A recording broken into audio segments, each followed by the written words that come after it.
Good afternoon. Thank you very much for joining the Why We Want What We Want webinar from Pikant and Naumof. My name is Nikolai Naumof. I am the man behind the brand Pikant. And let's start the webinar on preferences and why we want.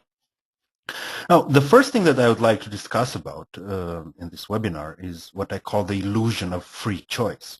Because usually choices or making a choice implies the existence of a set of options out of which we choose from.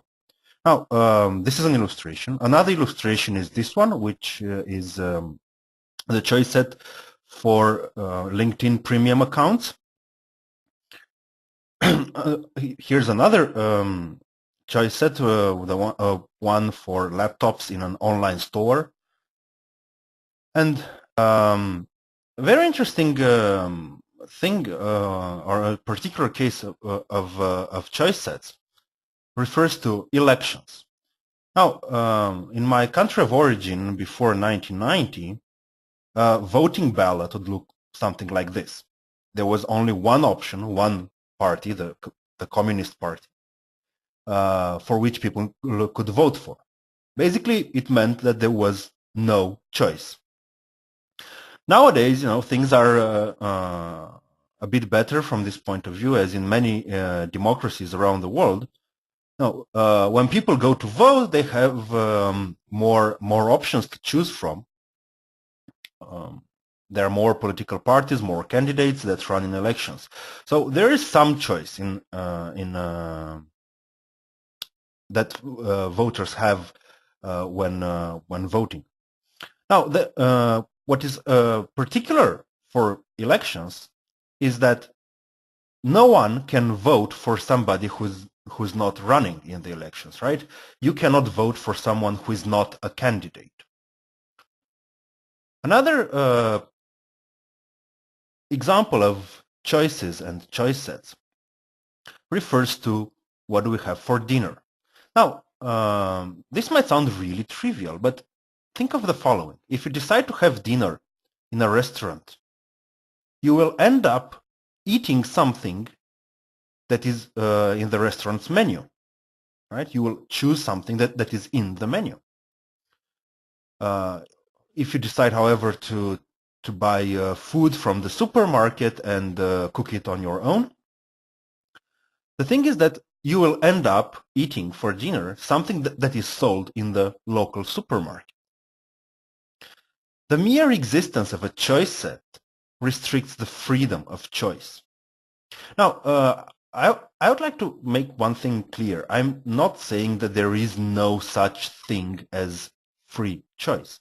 I'm saying that free choice is a lot less free than we think. So there is no absolutely free choice. There's freedom to choose, but usually that freedom is restricted to the options that are in a choice set. Now, if we think about preferences and choice, the traditional or the economics view on things is that we don't know what people want or what they prefer, because this depends on their utility function. However, once we find out that someone prefers A over B, we know that every time that person will prefer A over B. This means that now we can create an offering that best fits the person's preferences. And I would like to challenge this view, especially the part on preferences being stable and preferences pre-existing and being, let's say, or all preferences being intrinsic to the individual. And I think that the following slides will shed more light on that. Now, when it comes to preferences, there are three types of preferences. The first type is the pre-existing preference. So at the moment of choosing, I have a clear preference, and I will not change that preference regardless of the context. So, for example, you see here a picture of Hoegaarden beer, which happens to be my favorite beer. So if I would go into a bar to have beer, this is the only thing that I would drink. Right? it doesn't matter how the bar menu is constructed. This is the only thing that I would buy and well, enjoy. The second kind of preferences are constructed preferences, which basically mean that at the moment of choosing, I, as a chooser, pick one of the existing options out of the choice set, and I am happy with it. I like it. The thing is that these kind of preferences are highly dependent on the context, in the sense of the composition and the design of the choice set. And if the composition and the design of the choice set changes, so if the context shifts, then there is a very big likelihood that what I choose, so basically what my preference is, changes. And I'll illustrate this with an example quite soon. The third kind of the third type of preferences are the revealed preferences. This means that at the moment of choosing, I do not have a pre-existing preference. However, I try more options and pick one that best fits my my experience. Basically, I'm picking the one that feels good. These preferences are less dependent on the context and the composition of the choice set. Now, I've put here an example of pillows, and I think this is a very good illustration for the type of products and services for which preferences are usually revealed.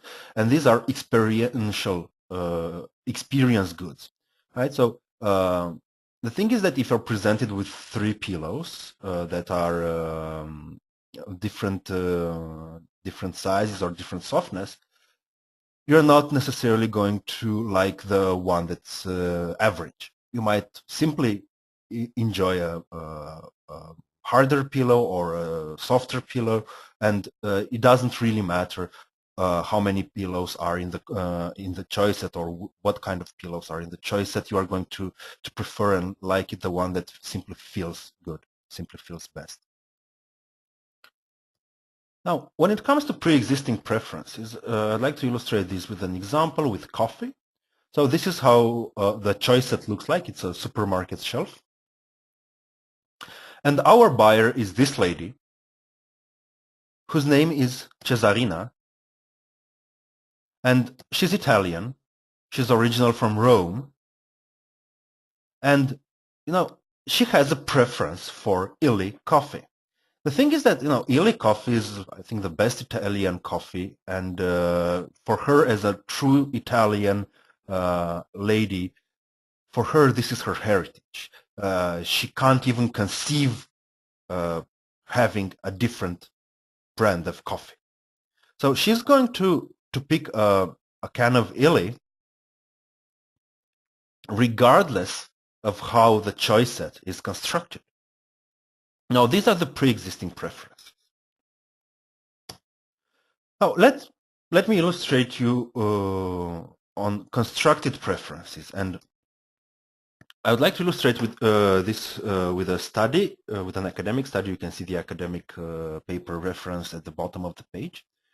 So, a group of students in a lecture room was randomly divided into 2 subgroups. And they were asked some questions about a poetry recital. The second question was, would you attend the poetry recital for free? And quite interestingly, the 2 groups gave these answers. So group number 1, 8%, only 8% of them said that they would attend the recital for free. However, out of group number 2, 35% of participants, of the people in this group, said that they would attend the recital for free. Now, I think this difference is quite large, and naturally the explanation, or the question is, what is the explanation? The explanation is, what was the first question? The first question for the first group was, would you attend the recital in exchange for $2? Basically, would you accept to be paid $2 in order to attend the poetry recital? And subsequently, when they were asked, would you do it for free? Only 8% said yes. Now, the second group was asked, would you agree to pay $2 to attend the poetry recital? And it's no surprise that when they were asked that whether they would participate for free, quite a lot of them gave the answer yes. Now, the researchers investigated this a bit further, and they wanted to see how much people are willing to pay or want to be paid for more minutes of poetry recital. And it went something like this. The people who were asked, would you attend if you would be paid? They were asked also, how much would you pay for, want to be paid for an extra minute, an extra 3 minutes, or an extra 6 minutes of participating in a poetry recital. And as you can see in the blue, with the blue line, the more they had to attend the poetry recital, so for more time, the more money they asked to be paid. Similarly, the people who are asked whether they would agree to pay to attend the poetry recital, they also knew that the more poetry recital they will participate in, they should pay more. Now, what is very, very interesting here is that these questions were assigned completely randomly. Now, what happened was that most people didn't have a clear pre-existing evaluation of the experience attending a poetry recital, right? Basically, people didn't know whether it was a good or a unpleasant experience. A randomly assigned first question, would you pay for attending, or would you accept to be paid for attending the poetry recital, influenced the construction of the evaluation of their preference. However, once the preference was arbitrarily established, people were consistent in the sense that they asked more or were willing to pay more for listening to more minutes of poetry recital. And the authors of the study call it coherent arbitrariness. Now, let me illustrate now with an example how preferences sometimes end up being constructed. And let's imagine a couple, John and Mary, and they move into a new apartment. So they want to buy a new TV. They want a good TV, but they don't want a fancy one and a very expensive one. Their budget, they set the budget to maximum 500 euros. And they go to the local consumer electronics store, and they browse around in the area where TVs are, and they see these two TVs. One is 66 centimeters in diagonal and is priced at about 300 euros. The other one is priced at is sized 80 centimeters and is priced at 400 euros. I would say that these two offers are quite decent, and overall they are, I think, equivalent. So a bit more screen size for an extra 100 euros, and I honestly wouldn't know what their preference is. Both are within their budget. I think 66 centimeters and 80 centimeters are reasonable sizes for a TV. However, they also see at one point this one. This TV set is 1 meter in diagonal and is priced at 500 euros. Now, suddenly, I think that the 66 centimeters one feels not that attractive. The 80 centimeters looks like a balanced choice. Now, maybe it's not that unlikely that they would choose even the big one, but not very likely, I would say. But they also see at one point this TV set, which is 1.5 meters in diagonal, so 150 centimeters, and is priced at 1,800 euros. Now, of course, they are not going to buy this one because their budget was 500 euros maximum. So normally, this should not influence the choice these people make. However, if you look at the choice set now, you see that basically the 66 centimeters one is mostly ignored. The 80 centimeters looks like good deal, but even the 1 meter one in diagonal, priced at 500 euros, looks actually quite as a good deal. It's not that expensive. It also gives a good screen size, at least compared to the others. Now, as John and Mary look around the store, they also see this TV, which is 2 meters and 13 centimeters in diagonal, and it's priced at 2,000 euros. Now, of course, they are not going to buy this, and they simply can't afford it. But if you look at the choice set now, you'll see that basically the 66 centimeters one is virtually ignored. The 80 centimeters looks okay, but the 1 meter one for 500 euros looks actually like a very good deal. You get quite a lot of screen size. You have a good price for it, at least within budget, and especially when compared with 2,000 euros, 500 looks like a very reasonable amount. But the thing is that if only these three would have been in the choice set, probably they wouldn't have chosen the 1 meter one. So the 1 meter in diagonal 500 euros. Very likely they would have went for the 80 centimeters and they would have saved 100 euros out of their budget for the TV and maybe have a nice meal or do something else with the money.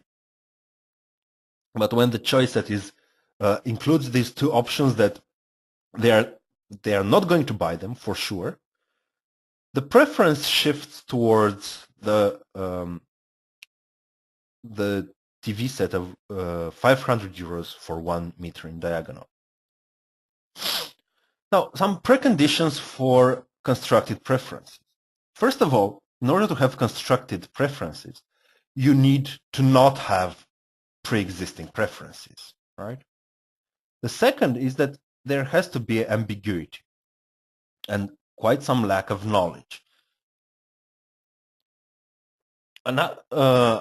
Another very important thing would be to have attributes that are difficult to evaluate. And I'd like to give you an example with a washing machine. How many how many rotations per minute should a washing machine have, or how many programs should it have? The reality is that we understand what rotations per minute means. The thing is that we don't know how much it should have, right?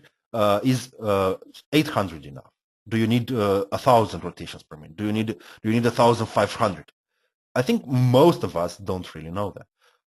It goes quite similar with programs, the number of programs. How many programs should it have? I don't know. I want it to wash clothes. It's quite simple.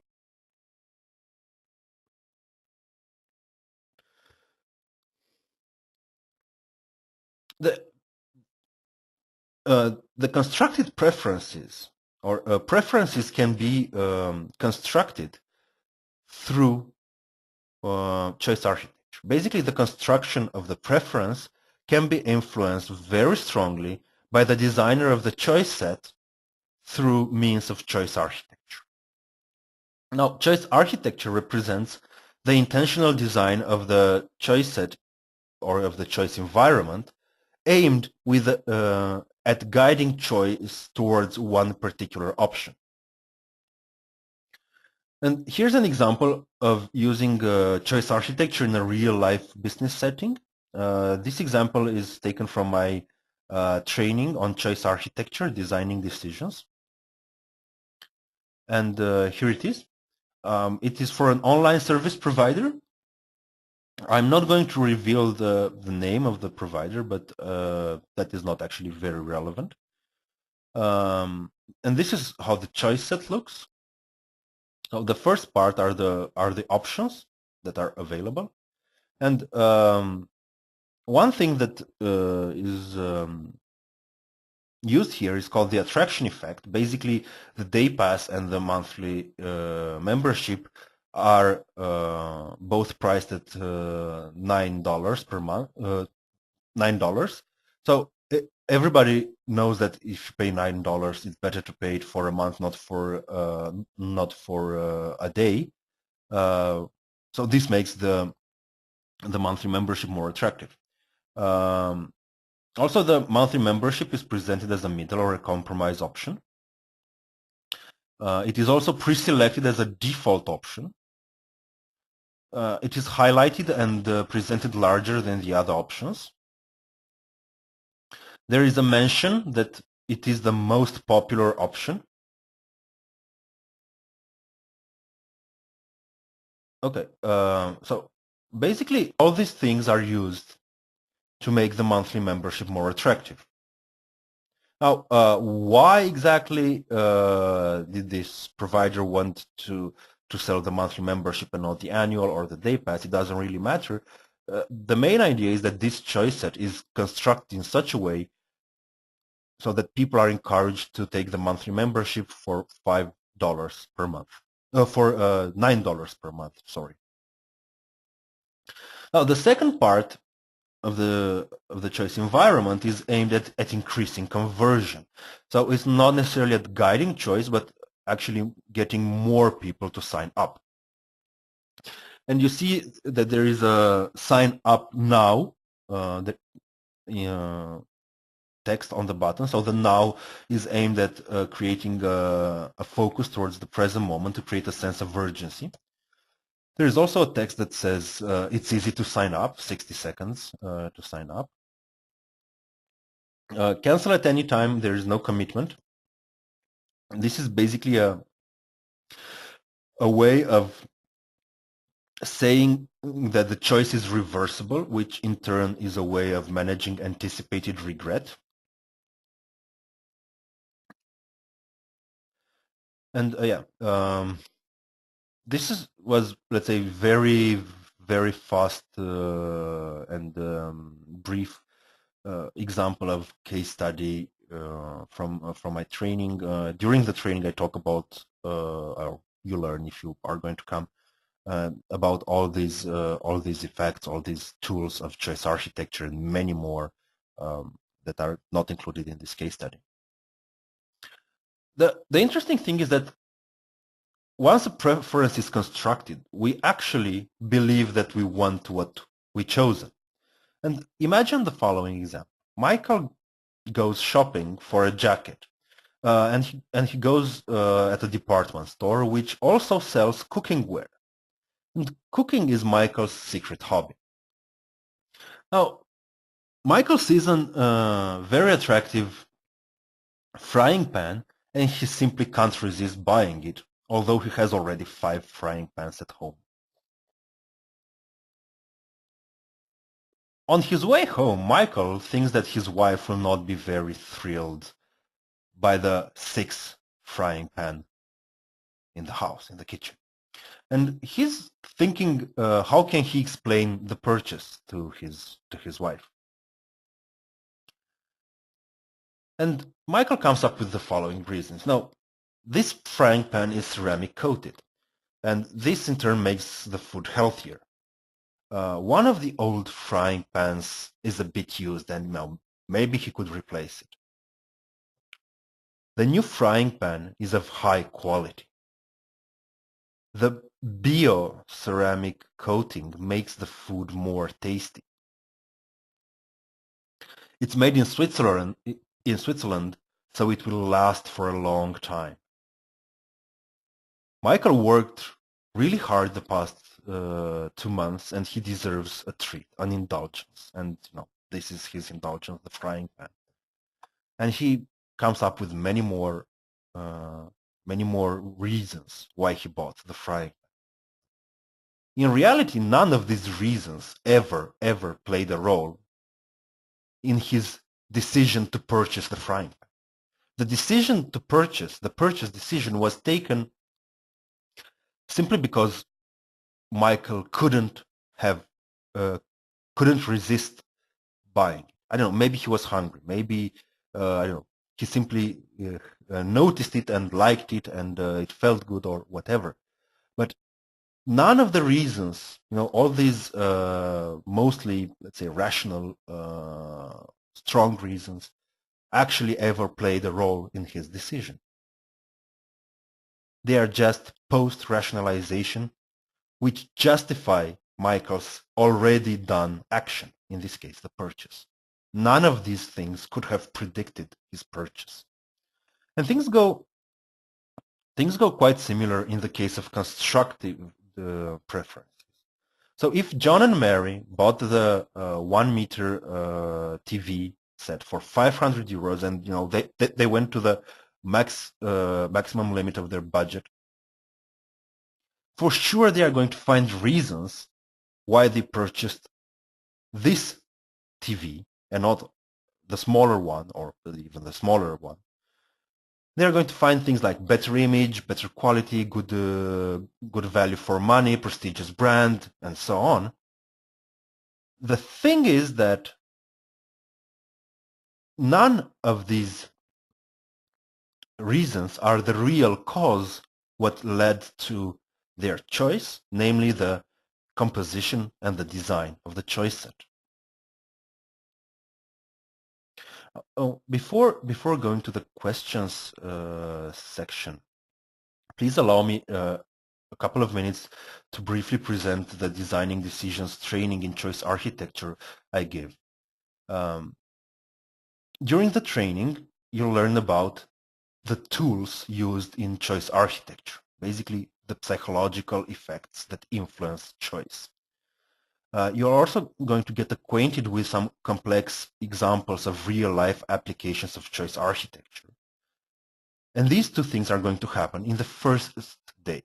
In the second day of the training, you are going to solve case studies on applying choice architecture, basically designing choice environments aimed at guiding choice. And these include analyzing an existing choice set. They also refer to, or other case studies refer to redesigning a basically badly made choice set. And the last case study refers to creating from scratch a choice environment. The next open session of Designing Decisions is on the 25th, 26th of November this year in Amsterdam. It is organized by Design Thinkers Academy, and more information on it, including registrations, if you want to register, you can go on designthinkersacademy.com. And till the 15th of November, there is an early bird discount. So if you sign up within the following days, you'll get a discount.